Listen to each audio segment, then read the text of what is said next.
वो कहते हैं ना, हर जंग गोलियों से नहीं दिमाग से जीती जाती है।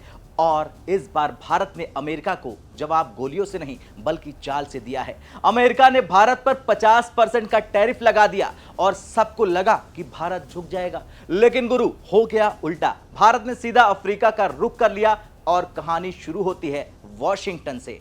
जैसे अजीत डोभाल रूस पहुंचे, ट्रंप का गुस्सा फूटा। पहले से लागू 25% टैरिफ से ऊपर 25% और कुल जोड़कर 50% टैरिफ, यह अमेरिका के किसी भी देश पर लगाए गए सबसे बड़े टैरिफ में से एक है। और इसकी वजह भी बड़ी है। वजह जान लीजिए, भारत रूस से तेल खरीदना बंद नहीं कर रहा और अमेरिका की मान लो या छोड़ दो डील ठुकरा रहा है। लेकिन भारत ने भी मास्टर स्ट्रोक खेला, सीधा नाइजीरिया से हाथ मिला लिया। पश्चिमी अफ्रीका का सबसे बड़ा देश, अफ्रीका की सबसे बड़ी अर्थव्यवस्था और भारत का सबसे पुराना तेल सप्लायर। इंडियन ऑयल ने सितंबर 2025 के लिए नाइजीरिया के अकबामी क्रूड का 10 लाख बैरल रिजर्व कर लिया है। यह सिर्फ तेल नहीं, यह मैसेज है अमेरिका को कि भारत के पास और भी ऑप्शंस है। अगर भारत को झुकाने की कोशिश करोगे तो आप भी झुक जाओगे। और हां, रूस से तेल आना बंद नहीं हुआ है। मिलियंस ऑफ बैरल अभी भी भारत के बंदरगाहों पर उतरे हैं।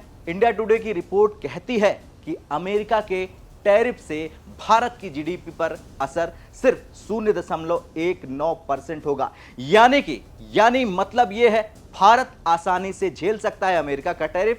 तेल के अलावा भारत और नाइजीरिया फार्मा, कृषि उपकरण, डिजिटल टेक्नोलॉजी और फूड प्रोसेसिंग में भी डील आगे बढ़ाने उतर चुके हैं और यह अमेरिका के लिए बड़ा झटका है। मार्च 2025 में दोनों ने $20 अरब का ट्रेड टारगेट रखा है। अगर यह हो जाता है तो नाइजीरिया सिर्फ भारत की ऊर्जा सुरक्षा नहीं बल्कि अफ्रीका में भारत की पकड़ का भी सबसे बड़ा सेंटर बन जाएगा।